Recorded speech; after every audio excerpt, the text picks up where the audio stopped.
NCS 워크벤치 기본 과정 강의를 진행하도록 하겠습니다. 먼저 lecture 1 introduction.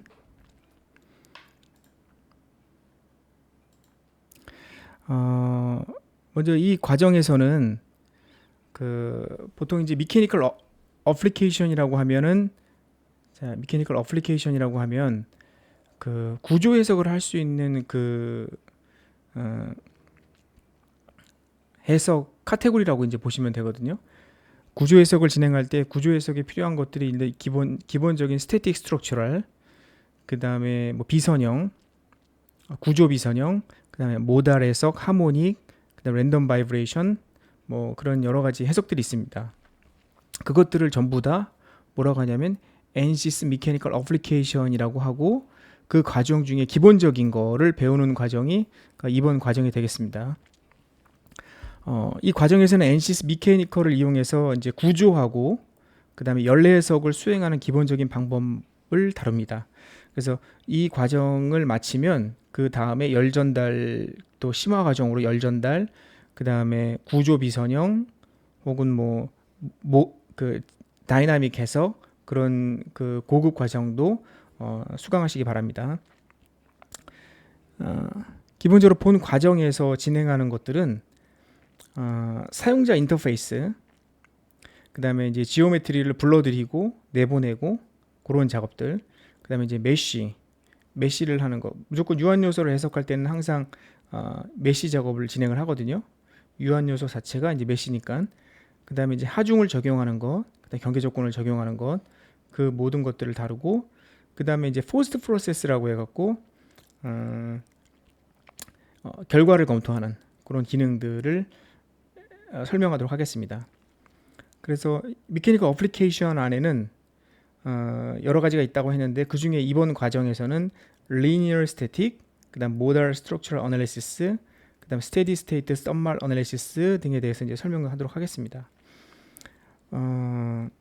그다음에 이제 what if 기능을 이용한 파라미터를 사용한 법도 배우는데, 이거는 이제 최적화 과정을 다루거든요. 그래서 최적화 과정에서 조금 더 상세히 설명하도록 하겠습니다.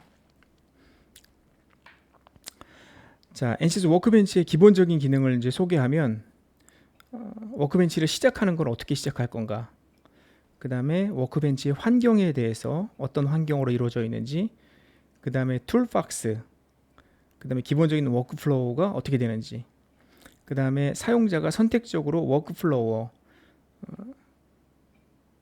이제 선정해서 이제 할 수가 있고, 셀의 상태, 지금 여기 보시면 요 엔지니어링 데이터, 지오메트리, 모델, 셋업, 솔루션, 리졸트, 이것들 하나하나를 셀이라고 하거든요.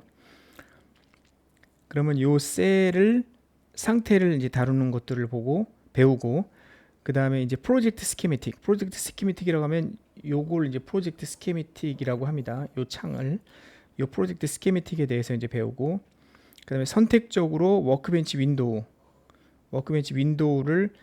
다루는 것들을 이제 할 것이고, 그 다음에 워크벤치 파일을 가지고 매니지먼트 하는 거, 그 다음에 이제 단위기를 설정하는 거, 그 다음에 라이센스를 가지고 설정해서 해석을 진행하는 것들을 다루도록 하겠습니다. 기본적으로 이제 워크벤치 실행하는 방법은 두 가지가 있는데요. 하나는 윈도우 시작 메뉴에서 이걸 클릭하고, 그 다음에 그 NCS 그 폴더 안에 워크벤치를 들어가서 클릭해서 들어가는 방법이 있습니다. 그렇게 하는 방법이 있고, 그 다음에 아니면 요걸 아이콘으로 바깥으로 빼서 그걸 클릭해서 이제 하는 방법. 그리고 또 다른 방법은 캐드를 설치를 해갖고, 캐드를 설치해서 이제 워크벤치를 연동을 하면 캐드 내에 요런 아이콘들이 생성됩니다. 그럼 이 아이콘이 생성된 아이콘을 가지고 클릭을 하면 바로 이제 워크벤치를 실행해서 작업을 할 수가 있습니다. 그래서 윈도우에서 시작하는 방법, 캐드에서 시작하는 방법, 그렇게 두 가지로 나눠집니다. 자, 그리고 이제 크게 워크벤치 GUI는 그래픽 유저 인터페이스라고 해갖고 사용자 환경이에요. 그래픽 사용자 환경. 그 사용자 환경에는 크게 두 가지의 영역으로 나눠지는데, 툴박스가 있고, 그 다음에 프로젝트 스케매틱이 있습니다. 그래서 툴박스는 일단 도구라고 보시면 되고, 이 도구를 가져와서 이 프로젝트 스키매틱에서 어떤 도구를 사용해서 해석을 할 건지를 설정을 할 수가 있습니다. 그래서 이걸 프로젝트 스키매틱이라고 합니다. 조금 더 첨언해서 설명을 드리면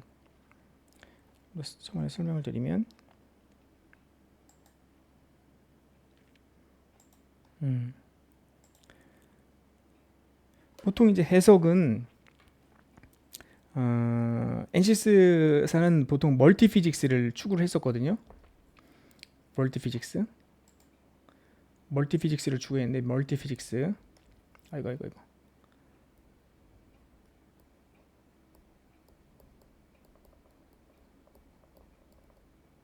멀티 피직스, 요건 이제 물리계라고 하는데 다물리계를 말합니다. 다물리계. 그래서 보통 이제 해석은 구조가 있고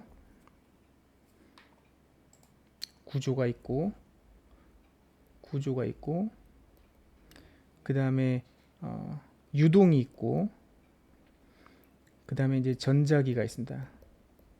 크게 나누면 이제 이렇게 세 가지로 나눠질 수 있거든요. 좀 더 세부적으로 하면 또 여러 가지가 있는데, 크게 나누면 이제 구조, 유동, 전자기. 근데 이제 구조 해석한 걸 유동으로 연동 해석하는 방법, 유동 해석과 뭐 전자기와 연동, 전자기와 구조 연동, 이렇게 서로 연동해서 이루어져 있는 물리계가 있거든요.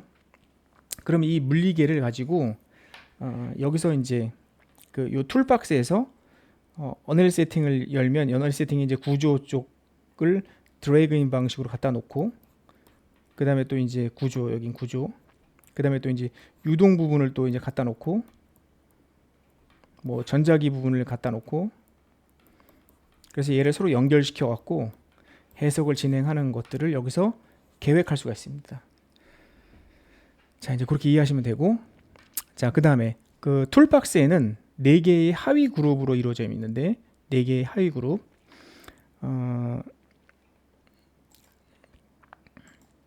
자, 그래서 그 4개 하위 그룹은 어떻게 되어 있냐면, 어널리시스 시스템, 그 다음에 컴포넌트 시스템, 커스텀 시스템, 디자인 익스플로레이션, 요건 이제 최적화입니다. 그래서 보통 이제 해석의 카테고리라고 보시면 되고, 어널리시스 시스템은 뭐 구조, 유동, 전자기 뭐 그런 것들을 포함해서 이야기를 하고, 그 다음에 이제 컴포넌트 시스템은 아까 제가 앞 슬라이드에서 말씀드렸던 것처럼 구조, 유동, 혹은 뭐 전자기, 구조, 뭐 구조, 전자기 뭐 그런 것들을 한꺼번에 연동으로 해석할 수 있는 것들을 가져올 수 있는 그런 시스템입니다. 그 다음에 이제 제가 잘못 얘기했네요. 컴포넌트 시스템은 해석에서 좀 더 부수적으로 더 필요한 거, 혹은 더 확장할 수 있는 것들, 그런 것들을 이제 갖고 와서 이제 작업할 때 이제 쓰이는 거고요. 여기 얘가 있는데, 자, 어널리시스 시스템에서는 해석이 뭐 일렉트릭, 그다음 뭐 하모닉, 모달, 그다음에 리지드 다이나믹, 스태틱 스트럭처럴, 그다음에 스테디 스테이트 썸말, 이런 것들을 해석의 카테고리들이 나눠져 있고, 그 카테고리들을 가져와서 해석을 하고, 컴포넌트 시스템에서는 여기서 표현할 수 없는 것들을 좀 더 부수적으로 세분하게 나눠서 이것들을 이용해서 또 해석을 할 수가 있습니다. 그 다음에 커스텀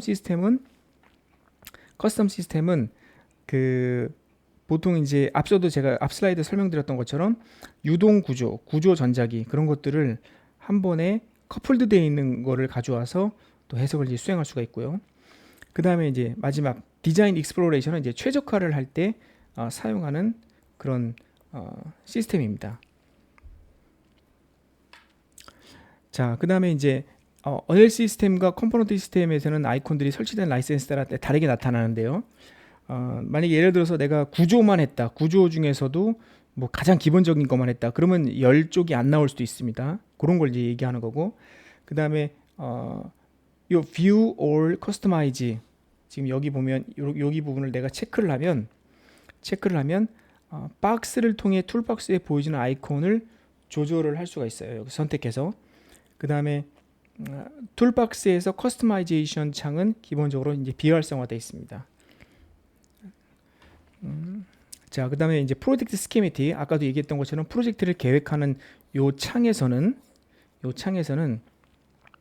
언L 시스템에서 어느 특정 해석 카테고리를 내가 가지고 오면 일로 가지고 오게 되면 이 요 그 스태틱 스트럭처럴에 대한 해석의 워크플로우가 이렇게 순서대로 나와 있습니다. 그래서 이걸 사용자는 순서대로 작업을 진행을 하시면 돼요. 직관적으로 봐도 엔지니어링 데이터는 들어왔고 지오메트리를 하려고 했는데 지오메트리가 물음표가 돼 있죠. 이건 필요한 겁니다.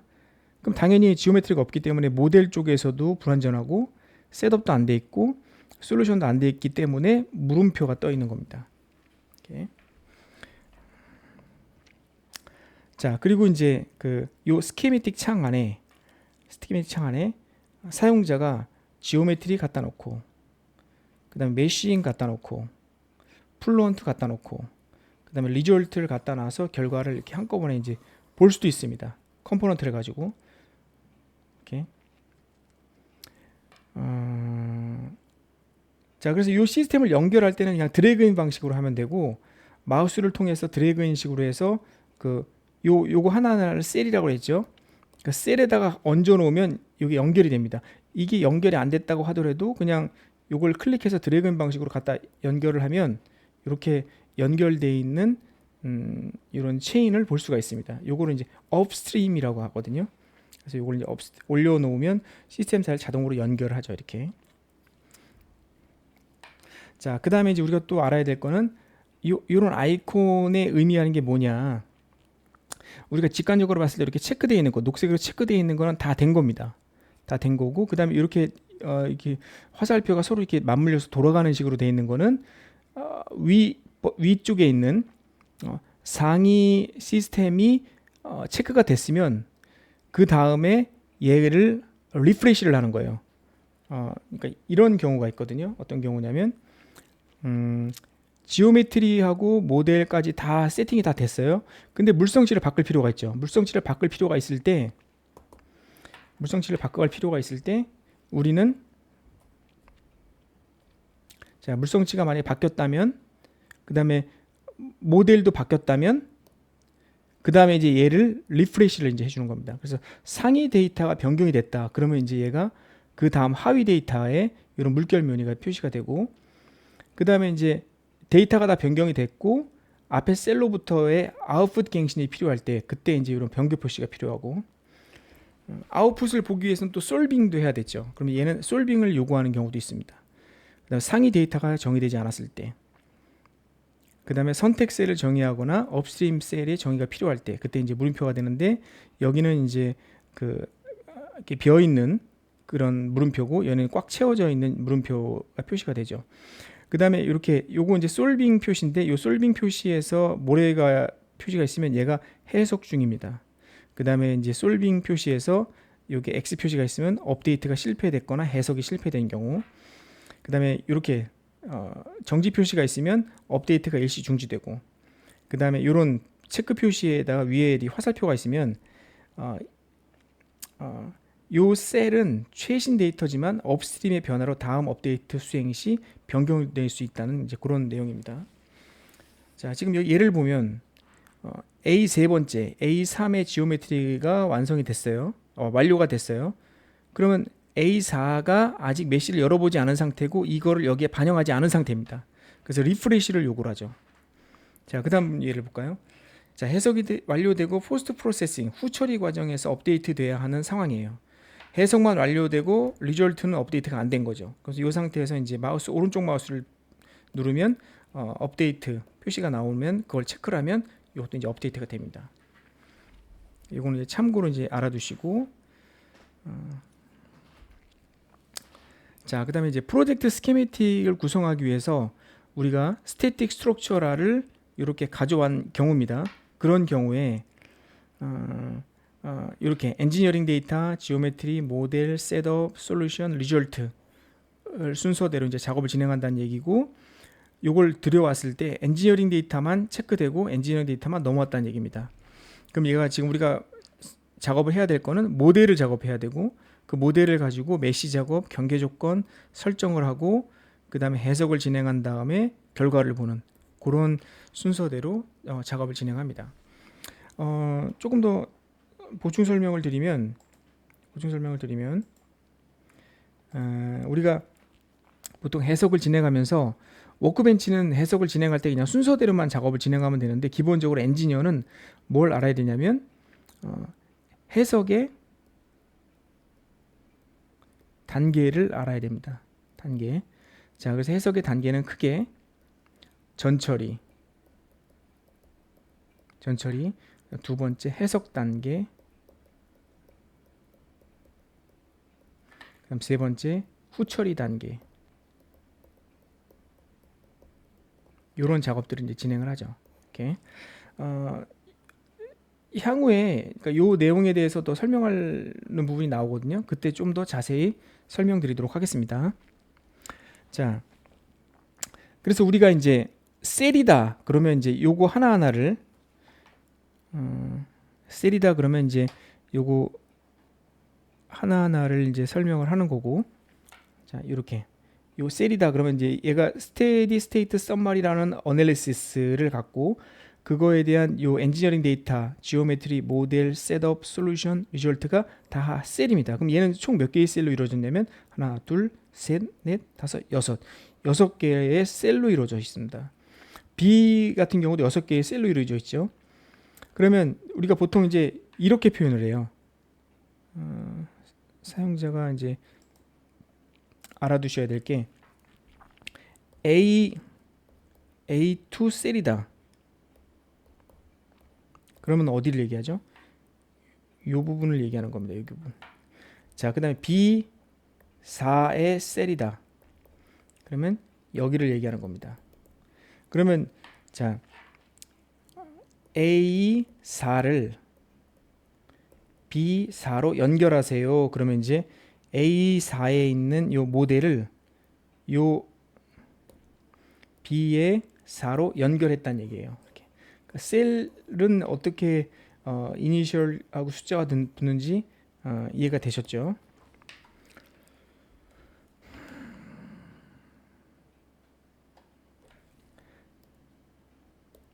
자, 그래서 지금 스트럭처 시스템을 솔루션의 셀에 올려놓아서 thermal 솔루션과 연관된 스트럭처 시스템을 생성할 수가 있어요. 아까 제가 설명드렸던 것처럼 우리가 스테디 스테이트 썸마를 우리가 툴박스에서 가지고 왔어요. 이렇게 가지고 오면 얘가 이제 생성이 되죠.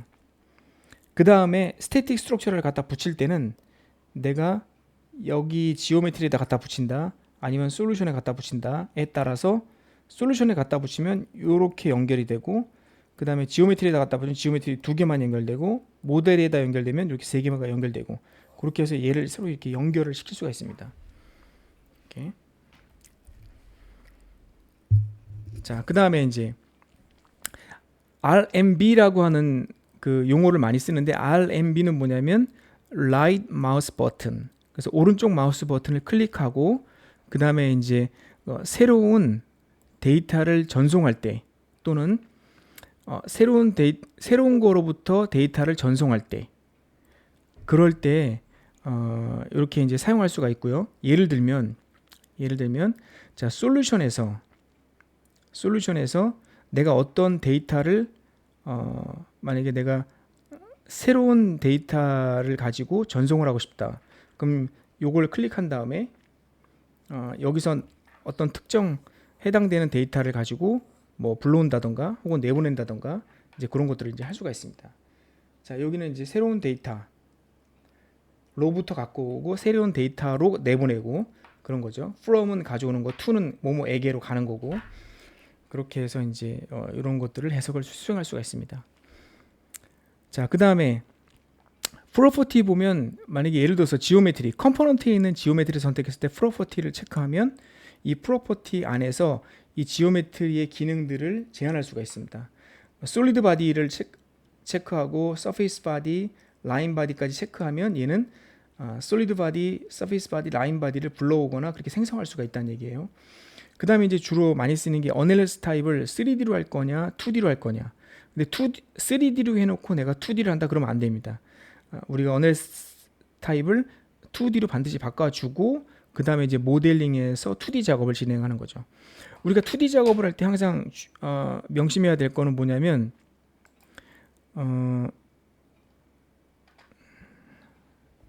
2D 작업을 할 땐 항상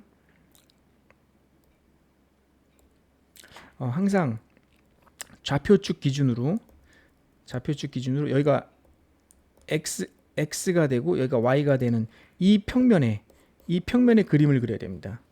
그래야 얘가 대칭 경계 조건, 그 다음에 뭐 2D 엑시스메트릭, 그 다음에 플레인 스트레스, 플레인 스트레인 조건으로 모델을 할 수가 있습니다. 그래서 항상 요거 명심하셔야 됩니다. 자, 그 다음에 워크벤치 파일을 가지고 매니지먼팅을 할 수가 있어요. 근데 워크벤치 파일을 가지고 뭐 일로 옮기고 절로 옮기고 하지 말고 그냥 디폴트로 생성되어 있는 거를 기억하시고 내가 했던 파일이 어디로 저장이 됐다, 그거만 기억하시면 됩니다. 기본적으로 워크벤치 프로젝트 파일, 워크벤치 작업을 하고 나서 프로젝트 파일을 저장하면 파일 네임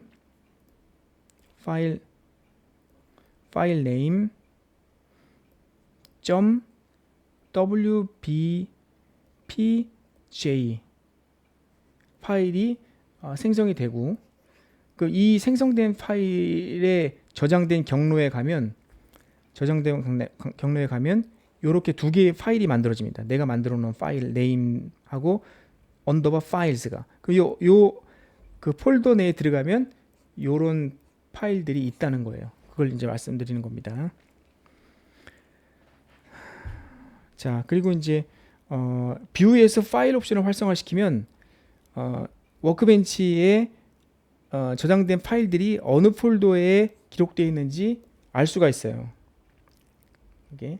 자, 지금 예를 들어서 머터리얼 엔지니어 데이터가 어디에 있냐면 A2, A3, A4, 요거는 이제 그 우리가 해석 시스템에서 여기 엔지니어링, 그다음 모델, 그다음 뭐 셋업, 그다음 뭐 솔루션, 리절트 뭐 이런 거 항목들이 있었죠. 여기가 1, 2, 3, 4, 5 이런 식으로. 그러니까 요 항목들이 해당되는 것이 어느 폴더에 있는지를 그 경로를 이제 알 수가 있습니다. 이 부분에서. 자, 그다음에 아카이브 파일은 이제 압축 파일인데 해석과 관련된 모든 파일을 하나의 파일로 압축을 해요. 앞서 제가 작업 네임점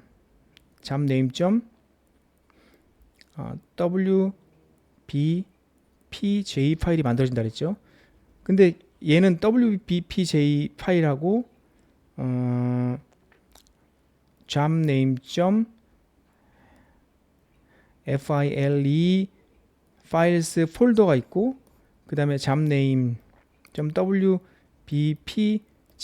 파일이 이렇게 있다고 그랬죠. 이 두 개 파일이 여기서처럼 이렇게 두 개의 파일이 있다고 그랬죠.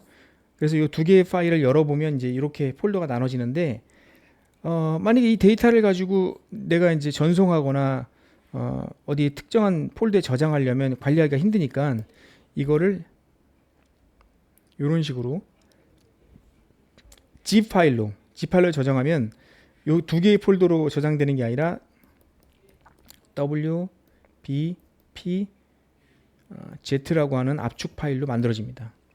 그럼 이 파일만 가지고 전송하고 뭐 불러오고 이제 그렇게 하시면 돼요.